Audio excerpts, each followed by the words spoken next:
Om Asmadgurubhyo Namaha. Krishno Rakshatu no Jagatraya Guruhu Krishnam Namasyamyaham. Krishne Namarasitravo Vinihataha Krishnaya Tasmai Namaha. Krishna Deva Samuthitam Jagadidam Krishnasya Dasosmyaham. Krishne Tisthati Sarvametadakhilam. He Krishna Samrakshamam. Jai Sri Narayana. Today is January 9th, 2023. We completed up to Sloka 59 in chapter 2. Start with Sloka 60.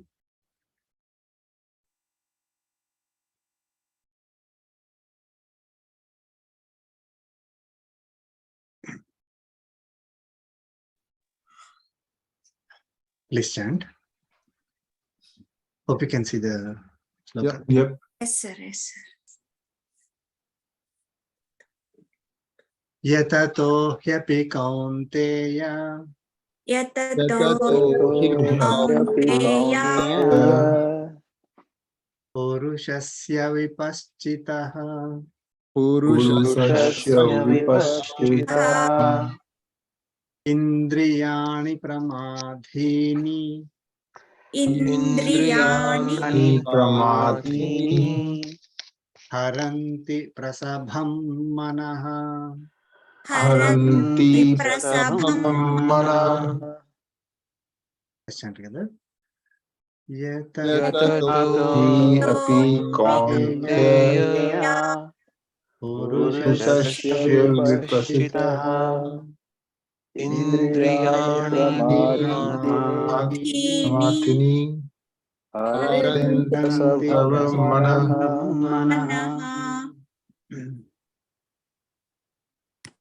Okay.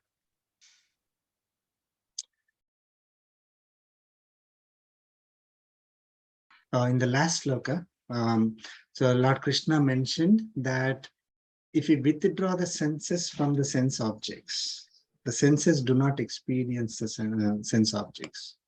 That is fine, right? But the mind keeps longing, the mind does not lose the rasa, it remembers the taste, taste of those sense objects, and it keeps longing for it. Okay, so even though senses are taken away from sense objects, mind, we continue to, want those things. So we will not forget them. We only lose the experience, but we don't lose the taste. So then how do you, it is basically kind of useless in terms of like, okay, you took out the, you have taken the senses away from the sense objects, but you keep thinking about the sense objects. You keep experiencing it virtually. Okay, so it is even worse than, sometimes even if it is worse than actually going ahead and experiencing it. So there is absolutely no no gain by just removing the senses from the sense objects and continue to keep longing for it. Keep, I want to experience that sense object. Again, sense objects are the food that we eat, the forms that we see, the comforts that we experience, then the music that we hear, and the nice smells, all this, we keep longing for it. Okay, so then how do we get rid of them? And Lord Krishna said, param drushtva rasaha api nivartate. So Lord Krishna said, you have to give something supreme compared to the sense objects, right? I mean, if I like something, if I see something better than that, what I like, then I'll start liking the other one, right? If I just take myself away from what I like, I'll continue to like,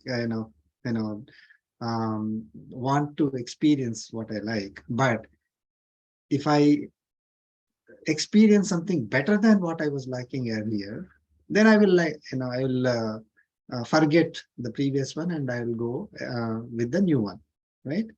As long as the new one is beneficial for me. Okay, if the new one is superior compared to what I was experiencing earlier, and if the new one is beneficial, then I solve the problem, right? So I will not have the longing for the one that is causing me trouble, and I will move towards something that is beneficial for me, that is going to lead me to whatever I want, I really want, right? So basically that supreme thing compared to what I was experiencing, which was sense objects, or those sensory pleasures, if that supreme thing, if I when I start perceiving it, or when I start experiencing it, then it will take the taste away from the sense objects. Okay, this is very key. If we let us say want to get rid of something that we don't like, simply suddenly stopping it may not work for us, because our body is used to it. Our senses will drive us towards it, and Lord Krishna explains in the next sloka, right? um, so we need to find something that is supreme compared to what we are experiencing it. That is param drishtva. So param, the word param is superior or supreme. You can take it as supreme compared to the sensory objects, sense objects. Okay. So what is supreme compared to sense objects? Anyone? Self. Self is. Self. Yeah. So we have the three tattvas in this universe, right? Three truths, three realities. Okay. Sat, Asat, and Ishvara. So one is self, the other one is nature, and third is Paramatma or Ishvara. So the nature is inert. Okay, Asat, inert. It doesn't have knowledge. Basically, it cannot do anything by itself. It's just matter, right? So compared to that, self is, the nature of the self is knowledge, and it is permanent. It is not changing. If you, again, without going into all the things that we learned about self and the difference between self and the body is made of nature. So we learned that self is much more superior compared to the nature. Nature includes our body also. So when nature is not permanent and it's always changing, it doesn't have um, functioning on its own unless it is enabled by the Atma innate. So compared to that, Atma or self is permanent. It is full of knowledge. It is functioning, permanent, all that, eternal, fresh, forever, right? So all these are supreme compared to the nature. So if we perceive self, then we will not feel like perceiving sense objects. Okay, so that is the summary of the previous sloka. So in the current sloka, what Lord Krishna is saying is, hey Kaunteya, or Arjuna, these indriyas, indriyani pramadhini, he said. Indriyani pramadhini, senses. Indriyani is senses, senses in our body. Pramadhini, they're very powerful. They have so much strength, right? They're so powerful. What do? Haranti prasabham manaha. They forcibly carry the manas away. Okay, haranti prasabham manaha. So even though manas is the one that is supposed to control the senses, because senses are so powerful, they carry the manas away with them wherever they go. Okay, they don't listen to the manas at all. Okay, so is it for someone who is not practicing the self-control and things like that? Someone who doesn't know the self, or someone who does not have any knowledge, who just wants to experience. Is it for those people senses are more powerful than manas? No, the senses are more powerful than manas. I mean, not more powerful. Senses have so much strength. That is what we need to take. Senses have so much strength that they carry the manas away with them. Even api is there, right? Even yatataha vipaschitaha purushasya. So this manas of purushasya means of a person, even of a person. What type of person? Yatataha vipaschitaha. Yatataha is one who is striving, one who is practicing. I want to practice self-control. I want to do all these self-realization practices that are given in Bhagavad Gita, for example. Even for a person who is striving to practice those principles that are given in Bhagavad Gita for self-realization, even for that person. And vipaschitaha, one who is wise, one who has discrimination ability. It's not like a dumb person. Okay, even for a person who is very wise and striving, even the senses of such a person, they are so powerful. The senses are so powerful that they carry the manas of this person away with them. Carry from where? From I want to do have self-realization. I want to practice. From that, they carry away to, hey, don't listen to don't practice the self-realization, don't do yoga in the morning, for example. And they'll say, okay, watch TV, watch movies, enjoy, go to party, and have this life is for experiencing all experiences in the nature.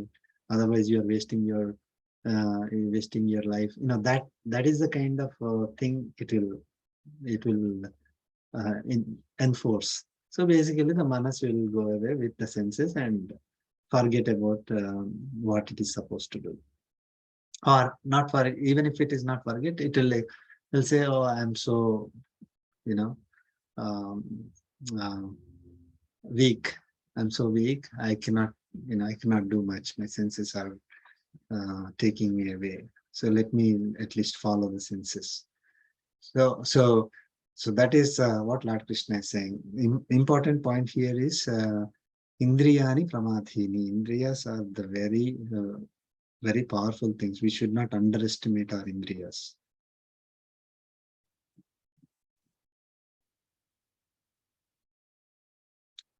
Any questions on this?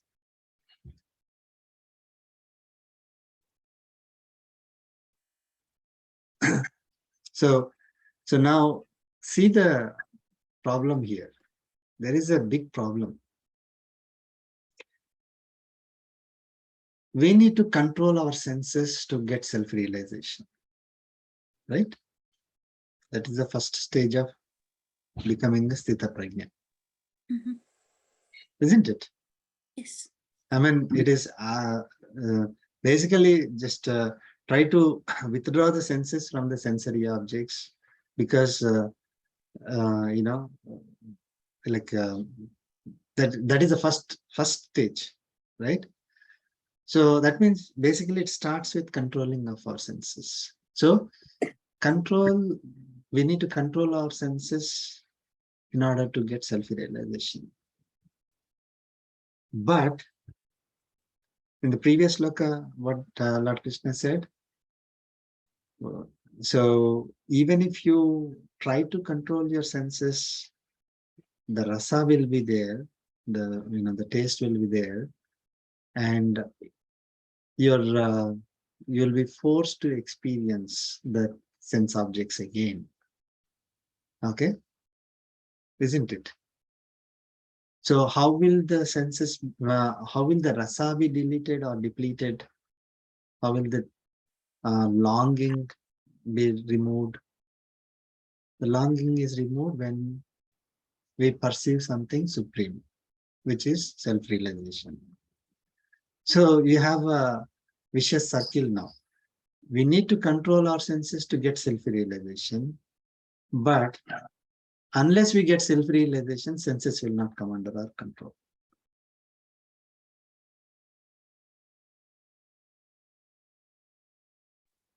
Okay.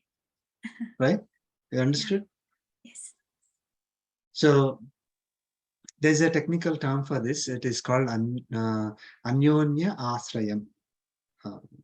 But anyway, basically, this is the dilemma that we face. I want to control my senses, okay, in order to meditate, for example. But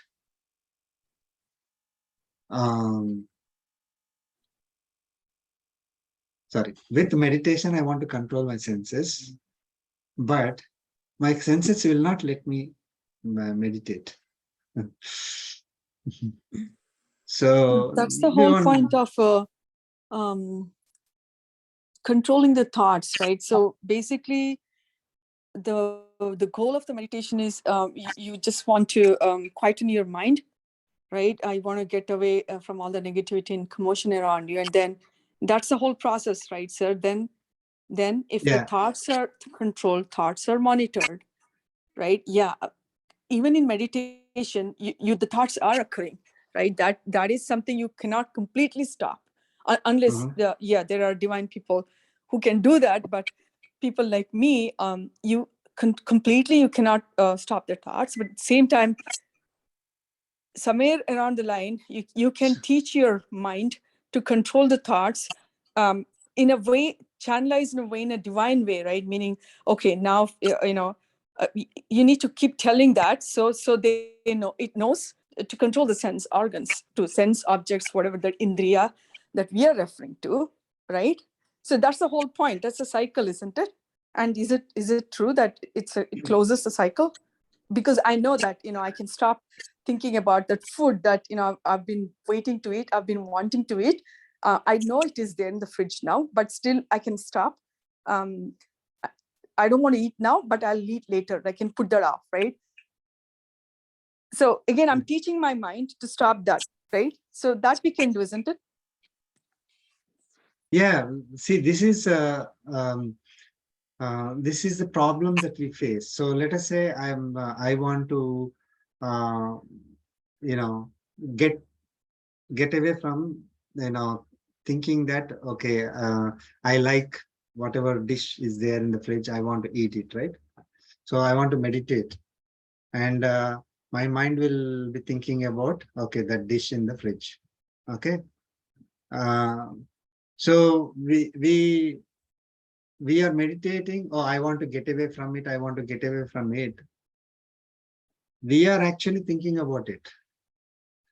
And even if you try to pull away from it, our mind will take it to that, because of the rasa that we have, because we keep remembering, oh, how great it was, right? Or how great it was, now I want to get rid of it. How great it was, and now I want to get rid of it. So we are continuously thinking about it only. The meditation is about the dish. Okay. So we will not be able to completely, remove ourselves from the sense objects unless there is a solution there. So unless we, of course, Lord Krishna said we have to give something that is better than that, but that better than that will not happen unless we give up the, unless we control our senses. So in the next sloka, Lord Krishna gave the solution. See, by ourselves, if I try to do by myself, I will not be able to find a solution. And this is a vicious circle. I need to control my senses to get self-realization. But to get self-realization, my senses must be under control. Okay? So there is no solution for if I have to do it by myself. We may be temporarily thinking that, oh, maybe I did it, but because of this loop, right, we are always within that only. Okay, so Lord Krishna gives us the reason, the solution on how we can get out of this particular vicious circle. To break this cycle, right, someone from outside must help us, right? Like someone who is, I'm just thinking of an example for understanding, right? Someone who fell in a quicksand. So they're in the quicksand. Now, in order to come out of the quicksand, they have to push down to come out. But the more they push down, they'll go inside only. Right? There is no way someone can come out of quicksand by themselves, isn't it? Or, for example, the ice lake that with full of ice, and then somebody falls inside that lake. There is no way that person or animal can come out of it by themselves. The more they try to do it, the more they will go inside only.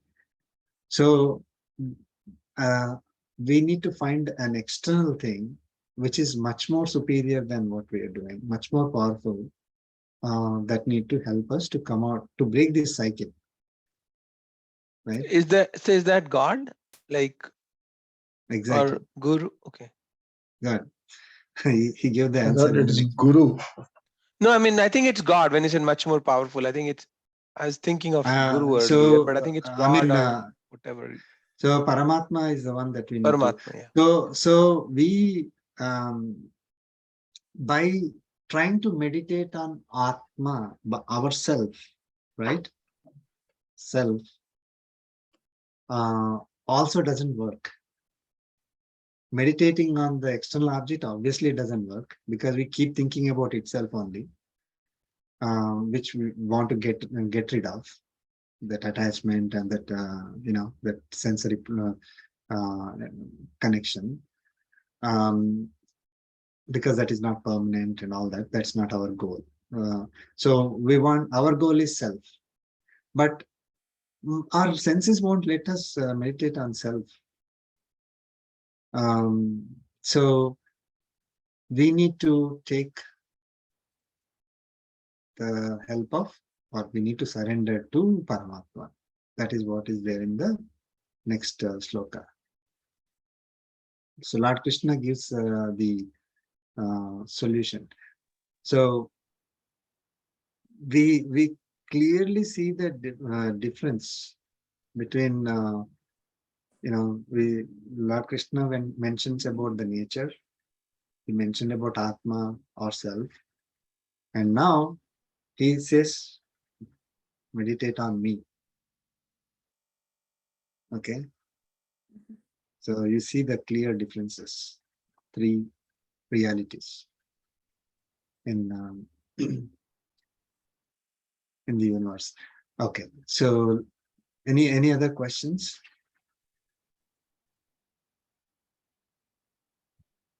Like say 59, right? I was I understood like Paramatma only, but just now you said self also, right? So is it saying indication like self and Paramatma same or? No, that's exactly what I'm saying. So earlier we said, in our self-realization, right? For self-realization, I need to have the buddhi, and the buddhi will be achala when the senses are in control, right? So so I need to have senses under control, right? Now there is another reason why senses are not in our control, but so I need to have senses in our control. Now I will not be able to control my senses unless I have self-realization. So it is like a chicken or egg problem, isn't it? See, I want to get self-realization. Also, can we say, can I invoke God within me? Because I believe that God is the only super conscious, that power lives within me and around me. Can I invoke that? Yeah. Now, good point. Good point.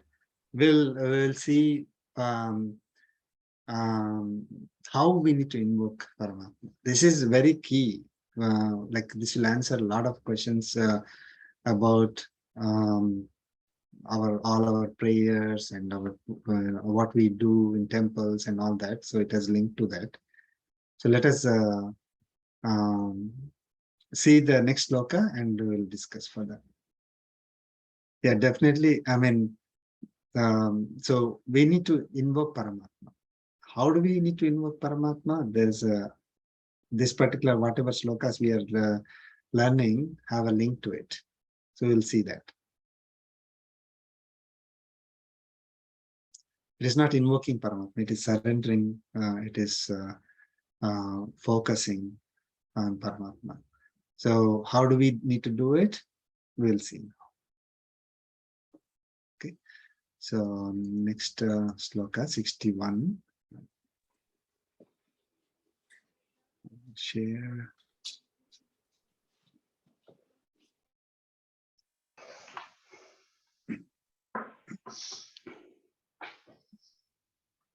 Let's chant. Tani sarvani samyamya. Tani sarvani samyamya Yukta asita matparaha. yukta asita matparaha Vasehi yasyendriyani. vasehi yasendriyani Tasya prajna pratisthita. tasya prajna pratishtha. Let's chant together. Tani sarvani samyamya yukta asita matparaha vasehi yasendriyani tasya prajna pratishtha.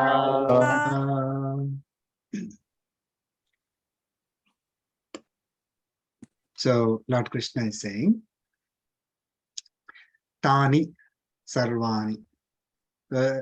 What we were talking about, Tani is those. So those all. So Tani Sarvani, here the reference is to senses. Samyamya, after restraining, controlling. So Tani Sarvani Samyamya is after restraining all those senses. Yuktaha. Yuktaha is one who is with mind fixed in me, in Paramatma. Yuktaha is fixed or attached. That is a literal meaning, yeah, right?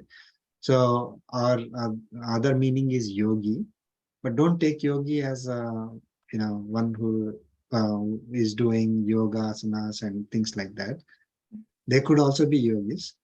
Basically, the one who is fixed. The reference is to Paramatma. So one who is fixed in Paramatma, one who is fixed in me. Because Lord Krishna is talking about this, so Yuktaha is the one who is fixed in me, whose mind is fixed in me. Then Asita Matparaha, one who is holding me as a supreme goal. Asita Mat Paraha is one who is treating me as his ultimate goal, one who is holding me as his supreme goal. Okay, so he is my only goal. This is where this is how we need to meditate on. We need to, because he is the only one who is eligible to be meditated on, who is who we should fix our mind on. Yasya vase indriyani. Yasya, whose vase indriyani, senses are under control. Okay, whose senses are under control, because of who? Because of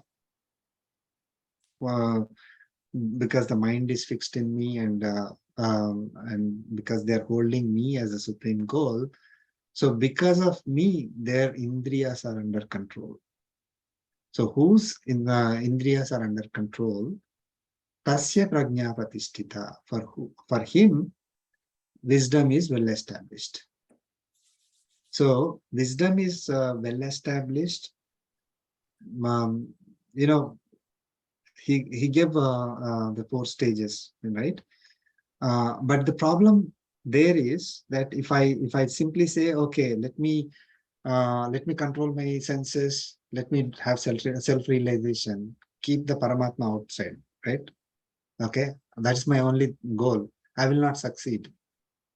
Because in the previous sloka, what Lord Krishna said, and also, we all understand it very well. The indriyas, the senses, are very powerful. They will not let us, focus on the self, right? Maybe sometimes we may be able to control them, but not always, because they have so much strength. Indriyas are like crocodile in water, and because we cannot live as a recluse in the Himalayas. Even when we go to Himalayas, maybe our mind will still keep thinking about, what happened to my family there, or I enjoyed in that place, that was so good, all those things. Our mind keeps thinking about all those experiences. Those are the tastes that we developed. Okay, so we will not be able to escape the senses at all. So if we focus our mind on Paramatma and keep him as our supreme goal, then Paramatma is the one who will control our senses. And because the senses come under control, now we will be able to make progress in self-realization. You got it? So now why we are linking senses to Paramatma there?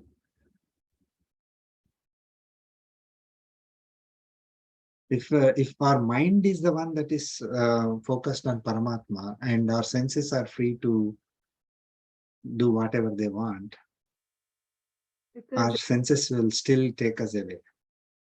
See, you imagine you're doing the meditation for, doing the puja, like just sitting there and then trying to focus on Paramatma. How many seconds will you be able to focus? Sir, is it like lot of the bhakti that we do, right? We look at Lord's image, right? We sing, we play music, Exactly. right? So we are hearing chanting. So if you are like in that kind of atmosphere, so you are, all your senses are, all of your senses are getting used, right? We say clap, Yes. right? We say, okay, let's clap and sing and chant and listen, right? Look at the, like, you know, when you go to a temple, right? When the bhajan happens. Yeah. So I mean, that's it. What's coming in my mind is, right, that's where you surround yourself. That's what you feed your senses, I guess. Exactly.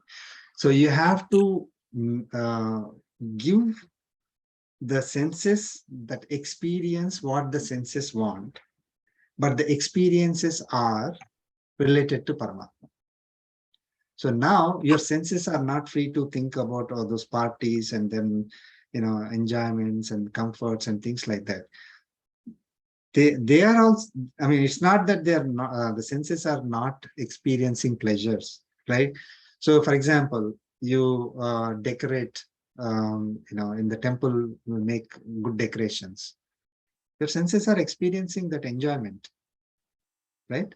Instead of having, decorations in a party, okay, again, you're able to see a beautiful picture, beautiful garland you're able to make with your hands, then when you see that image, picture, or whatever you're making with your senses, whatever you're hearing with your senses, whatever you're eating, everything that if you link it to Paramatma, the senses are happy, they're enjoying. At the same time, we are immersed in Paramatma. We are not moving away from Paramatma. Senses will not take us away from Paramatma. The question I had is, sir, means how do you translate that sort of an environment which when we go to the temple or mandir and we have the God in front of us and all, but that is sort of a point in time or place, right? And like, how do we do that in our daily routine? Like we are at work or, we're doing things. So how do we translate that, the godly moment at a temple to the everyday work we're doing, going about our Perfect. jobs? Yeah. Very good question. When we go into higher stages, we will do every activity as service to God. All our activities are service to God. We will cover that more in detail, the entire Bhagavad Gita. So whatever we see, wherever, I mean, once we are having the knowledge of Paramatma, right? Again, as we go along in Bhagavad Gita, we will get more knowledge. So when we see something beautiful, we link it to Paramatma. When we do something, it need not be temple anymore. Initially, to a person who is not at that higher levels, right? You are doing something with hand. You're praying. You're making some things. You're preparing prasadam. Preparing the food and offering to God. Whatever we like, instead of eating for our own sake, we prepare it, offer it to Paramatma, then take it. So we are linking, but every senses that we do, we are linking to Paramatma. Initially, when people are not at a higher levels, right, in the Jnana Yoga level or Bhakti Yoga level, we have to do something with our hands, with our hands and legs and with our eyes, and with, we have to keep engaging all our senses in Paramatma activity. While we are doing that, we are not thinking of something else. Like if I am singing a song, right? If I'm singing a prayer, I won't be thinking of some other movie song, right? There's no way for me to think of that.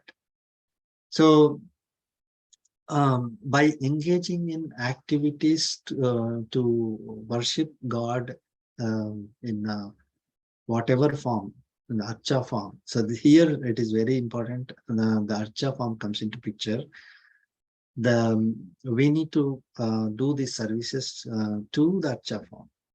People say, why do you have to, have archa form when God is there everywhere? Yes, God is there everywhere, but I cannot see. My senses.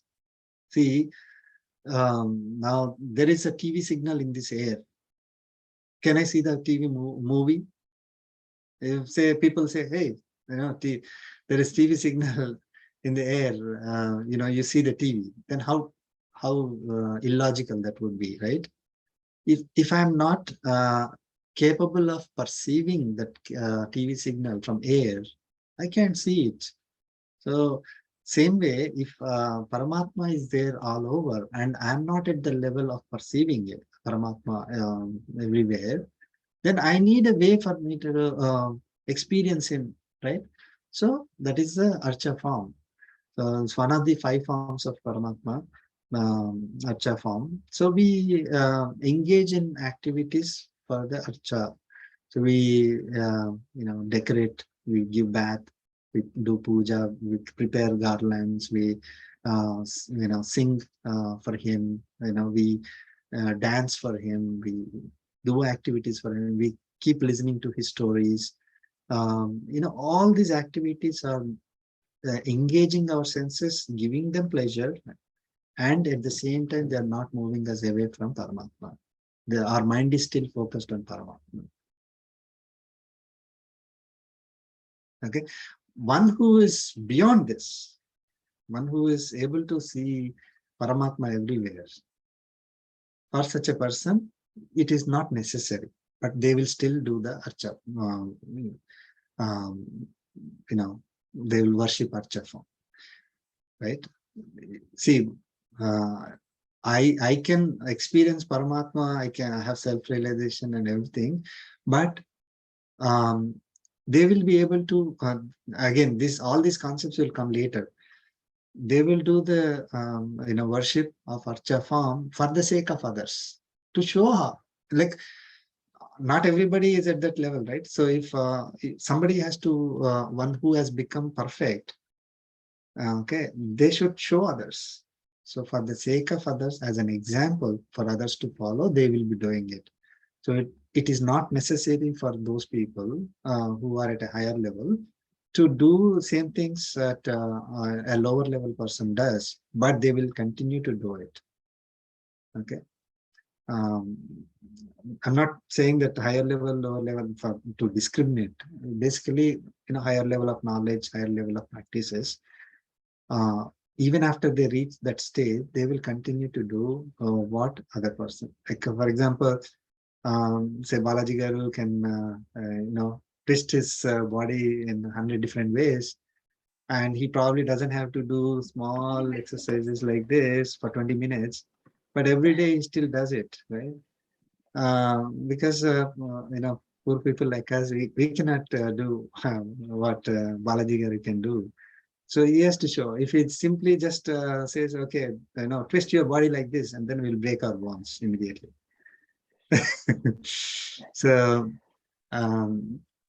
so we have to set an example for others. So even though we become experts, we may not need such a thing to be practiced. We continue to practice. So here, important thing is that the indriyas, in order to control the indriyas, we need to focus and surrender to Paramatma. Okay, and Paramatma is the one who controls our indriyas, not us. Our indriyas cannot be controlled by us. So that is why Lord Krishna has a name, Hrishikesa. Hrishika's are the indriyas. Isha means the controller. So his name itself is a controller of indriyas. So there's no point in saying that, oh, I have to control by myself. Will never be successful. Just simply surrender to God, He will control our indriyas. And surrender to God and then do whatever we want. No, we are doing activities, engaging our indriyas in the for service of Paramatma, as a service to Paramatma. Now, well, then slowly what happens is, as we gain more knowledge, our senses are in control. Then when we are in the external world, right? Whatever activity that we do it as service to God. Whatever we see it as a form of God. Whatever we hear, we are able to link it to Paramatma, all that, right? Whatever we eat, Sarvan Sri Krishna Arpanamastu. We don't eat for ourselves. Whenever we eat, we are eating for the sake of Paramatma, as offering to Paramatma. So then we are in a normal world. We are still connected to Paramatma.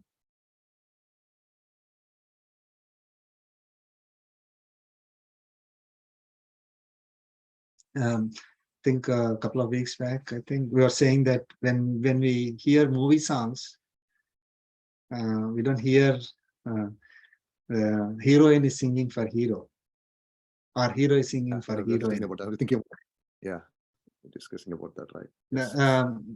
You should practice. Try to practice this. Very easy. Don't think of the movie and the hero and heroine and all that. There are so many beautiful songs that are written, which are they're very popular commercial hit songs. When you hear them, you get so much pleasure, and you are thinking of Paramatma at the same time.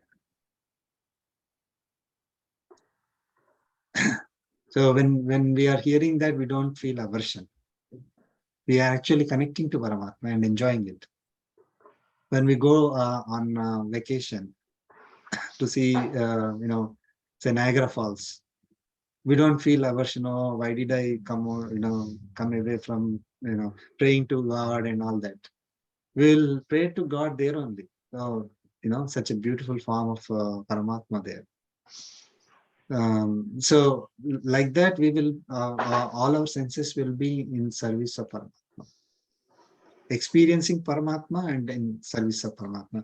Experiences, senses of perception, and senses of action will be doing the actions as service to God. That's why Sri Chinna Jeeyar Swamiji gave us the message that is, serve all beings as service to God.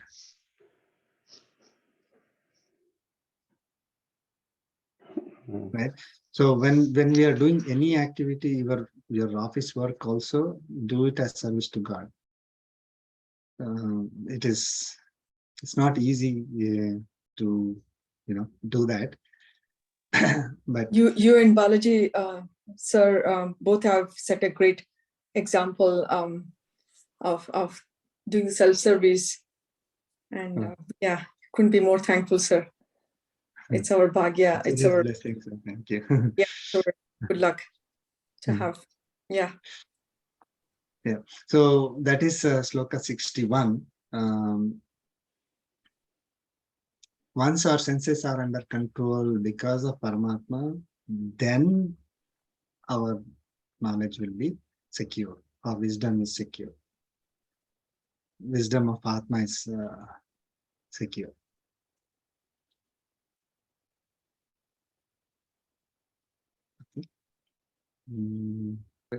Prasad, you're just quickly on this point, right? I mean, so I'm thinking, right? If I want to eat samosa, then I'm just giving an example, right? I mean, I want to divert the attention to Paramatma, right? And because of that's right. I mean, it's one of the senses. I feel like, oh, I want to eat samosa, jalebi, right? So at the time, I should remember Paramatma and pray to Paramatma. Is that kind of? I mean, yeah. But he'll show me the path, control You me. don't. I mean, there's nothing like praying to Paramatma. No, but at least remembering at least. No, I think because my focus in samosa, right, not in Paramatma. That's what I'm kind of thinking, right? Yeah. So we should not think that I'm eating for myself. Yeah. For my own enjoyment, for my own taste, but satisfaction. Okay. So yeah, you prepare samosa, offer it to Paramatma, and then I mean, you don't have to take it physically there in front of temple in your home, and then do it wherever it is. But It could still, be. I'm still eating, right? I'm not controlling my senses there, right? That's what I'm kind of, right? I mean, I'm Yeah, still. but you control your senses. If you don't eat two, you eat only one, then that's the control of the senses. So basically, here is the thing. So somebody may say, argue that, so whatever you think of doing, you put the name of God and do it, then you're cheating. That's what they say, right? I mean, that's perfect logic. However, as soon as we think that it is not for me, it is for Paramatma, that rasa will go away. See, you are doing something for your own home, and then you do, like, let's say I want to do backyard work and all that. As soon as I say that, oh, this is for somebody else, immediately our perspective changes, right? I mean, yeah, it is natural for us. Now, so you will eat, but you will not eat to satisfy your own senses. You will eat to you'll eat it as, oh, you'll enjoy it. It's not that you won't enjoy, but that enjoyment is that you're feeding something so delicious to Paramatma. That is the enjoyment you will get, and that enjoyment is much more powerful, much more than what you. I mean, try to buy something for yourself, okay? And instead of buying for yourself, buy for someone who you love so much. Which one do you like?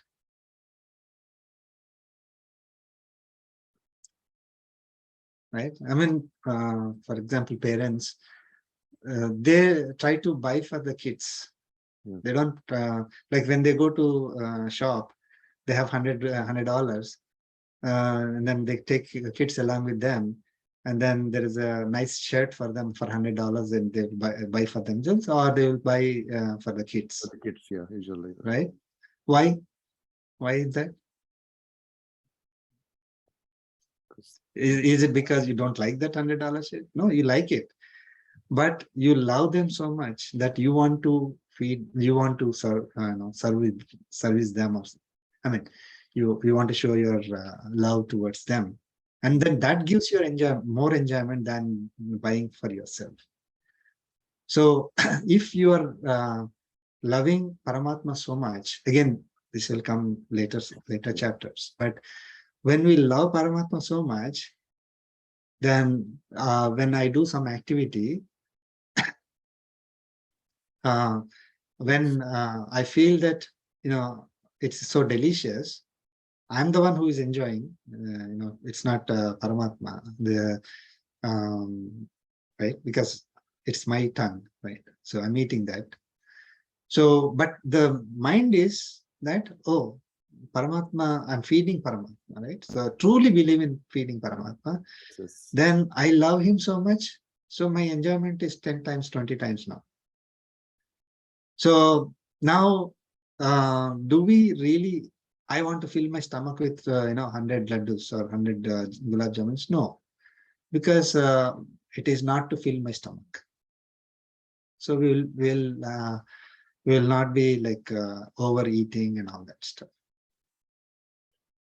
Yeah, I remember Rupa asked a similar question last session. Actually, I don't know. I remember that whole. Yeah, exactly. Yeah, you said the same. Yes. No, I got it. Yeah. What was the So question? our sense, No, our last senses, halwa kind of a thing, something like that. In last session. Sweets, man. I love sweets. so if you initially, when we are, in the step 1, right?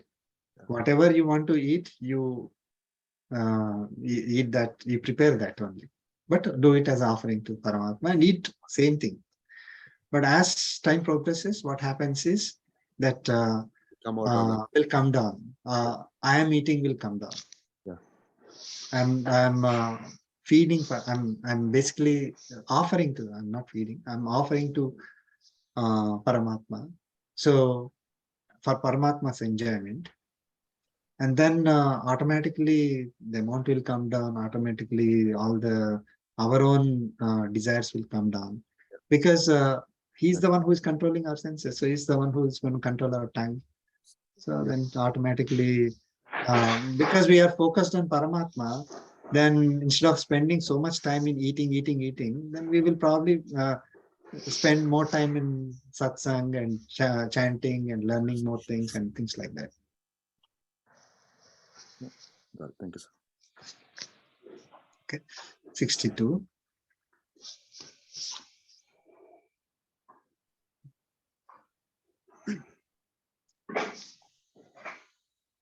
Sloka 62. ध्यायतो विषयान् पुंसः ध्यायतो विषयान् पुंसः सङ्गस्तेषुपजायते सङ्गस्तेषुपजायते सङ्गात् सञ्जायते कामः सङ्गात् संजायते कामः कामात् क्रोधोऽभिजायते कामात् क्रोधोऽभिजायते together. ध्यायतो विषयान् पुंसः सङ्गस्तेषुपजायते सङ्गात् संजायते कामः कामात् क्रोधोऽभिजायते It is linked to second sloka, next sloka also. We'll chant 63 as well and cover both the slokas. Krodhat bhavati sammohah क्रोधात् भवति सम्मोहः sammohat smriti vibhramah सम्मोहात् स्मृतिविभ्रमः smriti भ्रंशात् बुद्धिनाशो स्मृतिभ्रंशात् बुद्धिनाशात् प्रणश्यति बुद्धिनाशात् प्रणश्यति Let's chant together. Krodhat bhavati sammohah सम्मोहात् स्मृतिविभ्रमः स्मृतिभ्रंशात् बुद्धिनाश बुद्धिनाशात् प्रणश्यति.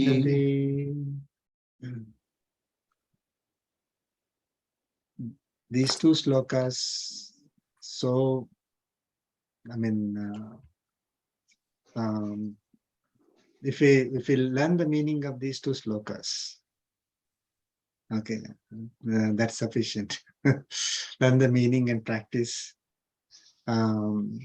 based on these two slokas, it's something. So it's very, very, very important, and it also explains a lot of things for us.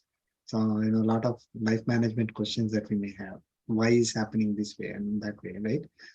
So Lord Krishna gave us great knowledge here in these two slokas. Before we learn the meaning, just want to why do we think we get anger? Attachment to something. Anger, I mean, attachment. Expectation. Our expectation is not fulfilled, so yeah. Yeah, when the expectation is not fulfilled. So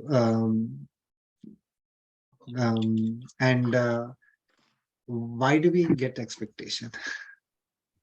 Because we desire something. Yeah, desire and attachment. I mean, expectation is kind of desire. So why do we have the desire? Want to enjoy the result. Because we have not got above our senses, right? We have not got the senses in control. sense not in control. Okay. Attachment. So let us look at the wonderful knowledge that Lord Krishna gave here. It has nothing to do with religion, God, and all. This is pure life management, applicable for anyone. Okay. So, dhyayato vishayan pumsaha. Vishayan dhyayataha pumsaha. Pumsaha, to a person, vishayan dhyayataha, who is contemplating on vishayas. Vishayas are sense objects. So it starts with contemplating, thinking about, or trying to think of those experiences of the sense objects. Okay. Teshu, in them. So once you start experiencing the sense objects, in those sense objects, sangaha upajayate, attachment arises. Okay. So attachment doesn't come just by looking at it one time. Okay. So once you keep the content, keep thinking about it, right? Dhyayataha, you are trying to recollect it many times, right? So then attachment occurs, isn't it? If you see it one time and just for a few seconds and then it is gone, we don't get so much attachment. However, if that is there on our table for a long time, and then let us say suddenly it is gone, then we feel like, oh, something is missing, right? So we got attached to it. So that is just to give an example. So when we keep contemplating about this, the sensory experiences, of those sense objects, then they turn into attachments. Then sangat kamaha sanjayate. So from those attachments, desires are born. From attachment, desire is born. We need to be very clear here. Desire doesn't suddenly come up in our mind. Like suddenly, I want to have Tesla. Doesn't come like that. So, we kept thinking about it. And then some kind of attachment came to us. So I thought, okay, I like Tesla, I want to have it. That kind of attachment I developed with the Tesla car.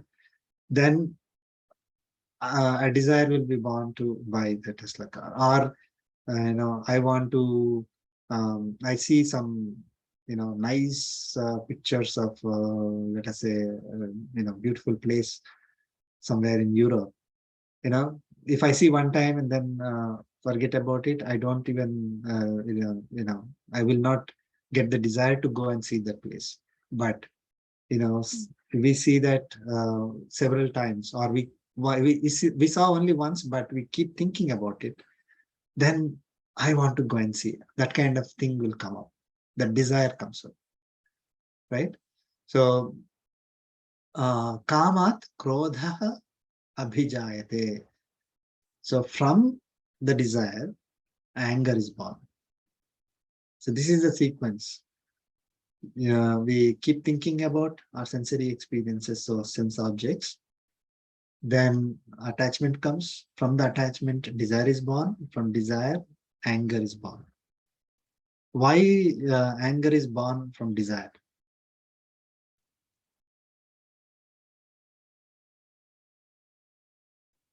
What is the link between anger and desire? Because if you can't achieve that, Attain that, yeah. can't get Desire not being fulfilled. yeah. Yes, yeah. So when I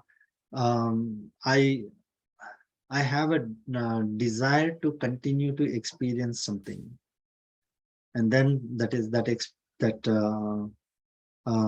let us say there's a beautiful object on the table, I have a desire to experience that object every day. Suddenly somebody breaks it. It is taken away from me.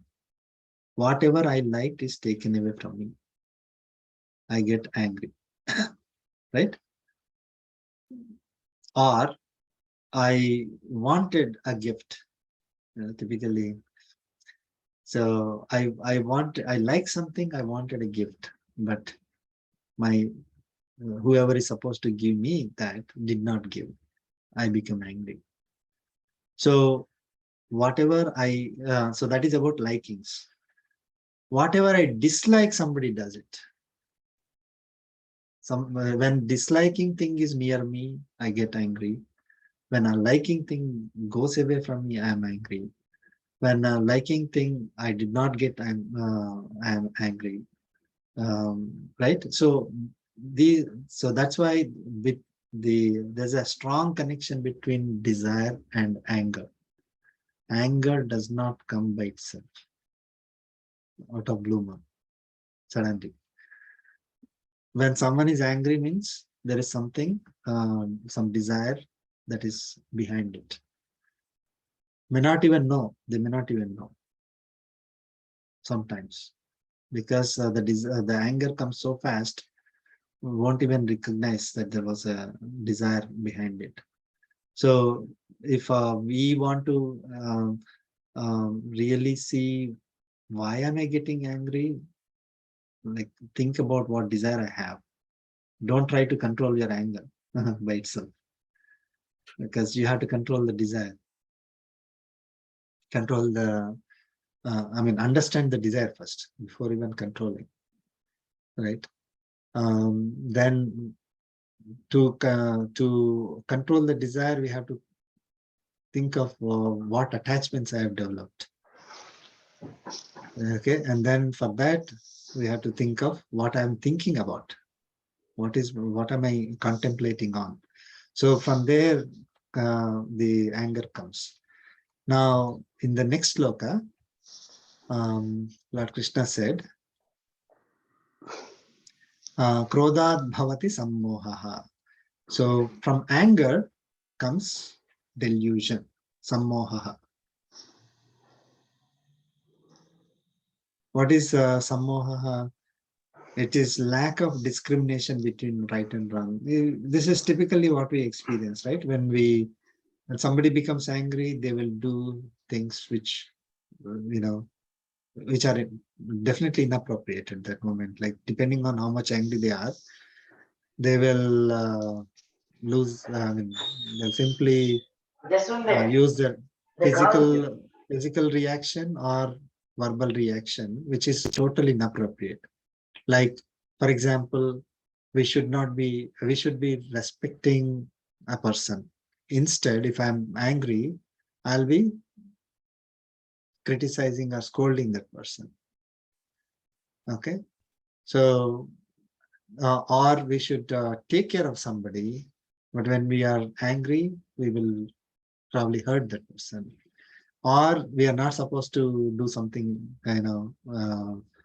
typically happens, right? Road rage. So they're going on the road, and because of some event that occurs, people get angry, and then they go to the extent of harming others, killing others as well, right? So out of anger, that they will not be able to discriminate between what is right and what is wrong, and they will tend to do what is wrong, what is inappropriate.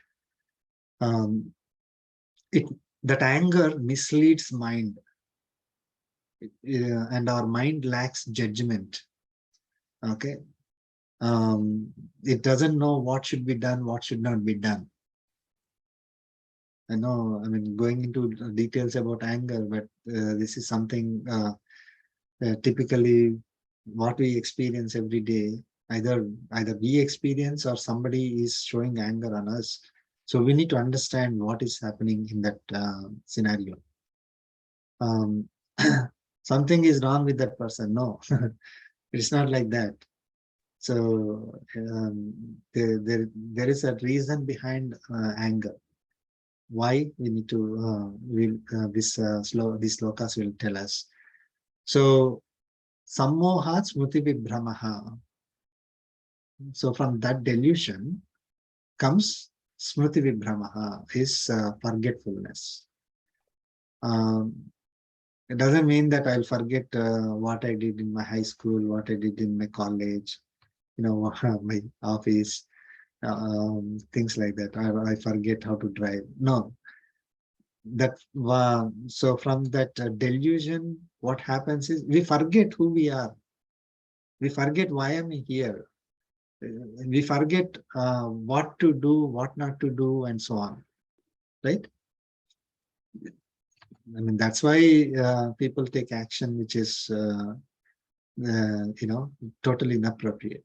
So when the anger becomes so high, from that anger comes delusion. So that delusion, from that delusion, you will basically we forget about ourselves.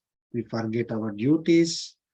We forget that we are supposed to do nishkama karma. We forget that all our efforts, whatever we have been doing so far. Typically, I mean, the great stories also there, like Vishwamitra. So we spent so much effort in building, let us say, practical example, like with small Lego pieces, we built a big building, and then suddenly something small thing happens, and then we become angry. What do you do? What do we do? Just break the whole thing, and I don't care, right? So we forget. I mean, we are supposed to build that for a small problem that occurred, and somebody did not do properly, or something happened. Then we completely break it. We forget where we are, what we are supposed to do. That is what is the forgetfulness there. Smriti vibhramaha. And what happens from that forgetfulness? Smriti bhramshat buddhinasaha. We lose our buddhi here. Buddhinasaha means our buddhi will be ruined. What does that mean? Or lost. What is that buddhi there?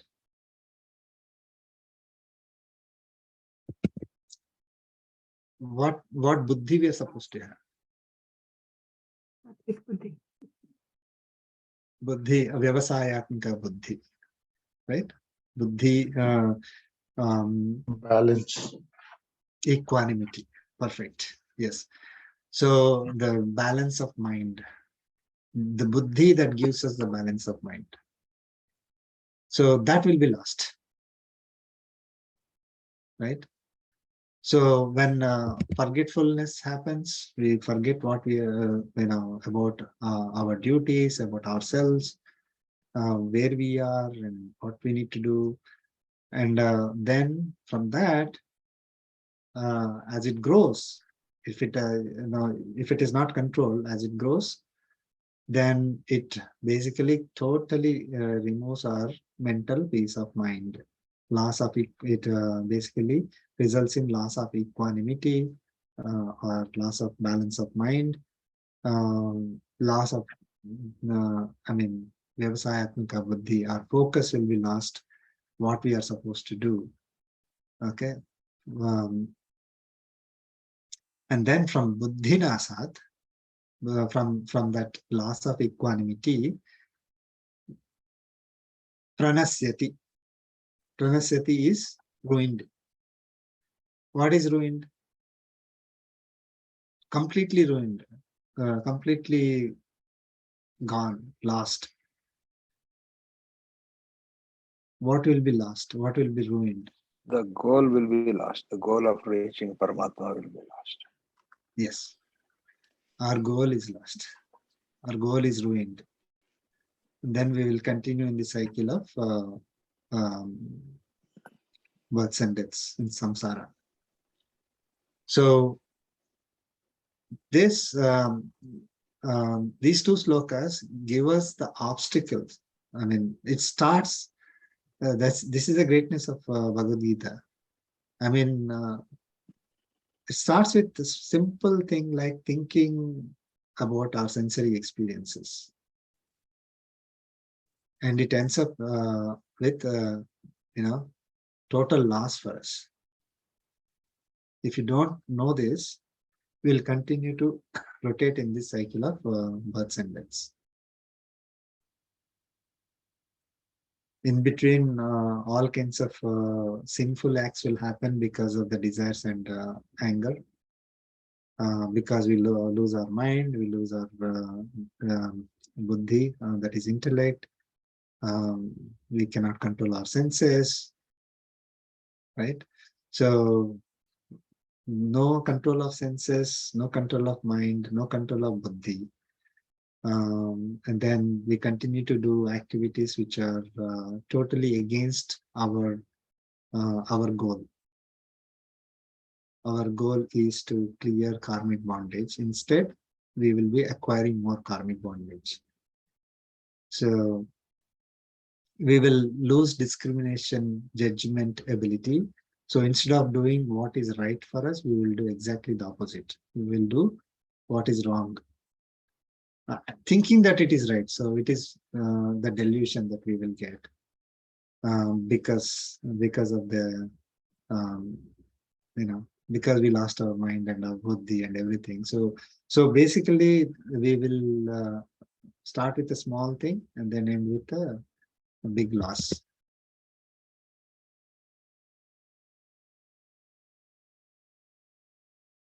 How do we compare or etla anvayinchukuntam, sir? Like, especially in India, right? We had a fear of somebody say something. I mean, I completely understand the implied meaning of this sloka. But teachers, I know that's an extreme. In India, that's an extreme, that teachers used to get beatings or from dad or uncles. At the same time, children, we think they should have some kind of fear, right? Not all the time. If elders come, sweetly sit and tell, hey, this is the consequence you do. But for some kids, it may not work out. I know anger is bad, I understand. I used to hate some of my uncles used to do it to me, but yeah, that fear sometimes, kids, I feel they'll be a little more careful when do things. I didn't get the question, unfortunately. Like, see, even this buddhinasha, right? Sometimes say dad and father and son, right? It's so important that he does something, son does something, and naturally, like, we get that anger. And we shout at them, small kids, like. Yeah. So there is a difference between, I mean, it doesn't say that we should not have the feeling of anger at all. Okay. The anger should not be derived from a desire. That's what it says. The anger is related to your duty. There's a difference between duty and desire. If, for example, again, Arjuna is supposed to fight and kill his own grandfather, let's say, or his guru, right? I mean, it was his duty to do it. So he has to do it as a duty. Don't do it out of anger that is generated from desire, which is like your own sensory experiences, your own self-satisfaction. If your duty is to make sure that a kid is properly following certain rules, right? They have to know how to live, for example, not studying, Okay, let us say. So then it is necessary to show anger sometimes, but that anger is controlled anger. It is derived from duty. The other anger, which is derived from desire, in all this path that we mentioned, it leads to hating the person. See, when let us say um, parents, they are scolding the kids, showing the anger. After that scenario is over, totally come back to normal. They should come back. Not necessary that every parent will be like that. If that anger was based on certain desire, that the kids have to do this and that, not based on the duty that the kid has to perform. It is my desire that kid has to do this, for example, and my ego got hurt. Now you hurt my ego, that's why I show anger. Then it goes into this Smriti Vibramaha and all that stuff. So, but if my duty is to make sure that you do your homework, and then the focus is only on the duty, that's it. Not my ego, not some some desire that he's going to get A grade and or somebody is going to praise this person. Those are all desires. The duty is what activity you need to do. Focus on the duty. Sometimes we may have to show anger. Sometimes we may have to show love, more love, for that person to do the duty properly. Sometimes whatever maybe the technique that we need to use. But usually what happens is the anger is derived based on the ego. I am the parent, you don't listen to me. So that is the ego got hurt there. Not that you are supposed to do this and you disrespected me, it was not your duty, so you did it, and you deserve some kind of anger, punishment. Typically that won't be the logic. If the same behavior they did do some for someone else, that same anger won't be there, right? They do to them. When our ego gets hurt, we become angry. So the desire that is that my ego is so dear to me. If somebody hurts my ego, that's it, right? I mean, that is how the anger goes to the top level. Because typically we have developed that ego, the sense of, oh, this is me, this is my body, this is, somebody made a comment on me. Okay. I mean, as we go into Bhagavad,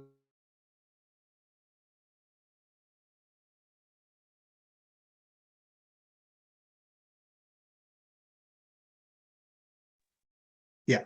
So as we learn Bhagavad Gita, right? All those ego feelings will go away. When it will happen is when we identify ourselves with Atma, not body. So somebody is making a comment on our body, it won't hurt us. Or the results that we get, it won't hurt us in terms of the ego, because our ego is associated with the self, which is unchanging, which is permanent, which has no form, like we see in the body form, right? So the form of Atma is knowledge. So yeah, I hope I addressed your question. Yeah. Perfect, sir. Thank you. Yeah.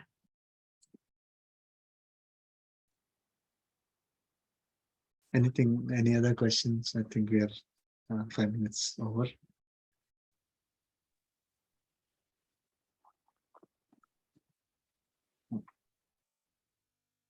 Thank you so much. We'll continue next week with Acharya's grace. Let's conclude with the concluding prayer. Kayena vacha manasendriya buddhyatmana va prakrite swabhava sakalam parasmai narayana samarpayami Sriman Narayana Samarpayami Sarvam Sarvam Shri Shri Krishnarpanastu. Krishnarpanastu. Om Asmad Om Asmat Gurubhyo Namaha. Jai Shri Manara. Jai Sri Manara. Jai Shri Jai Shri Yes, Manara. sir. Thank you Thank so you so much. much. Thank you.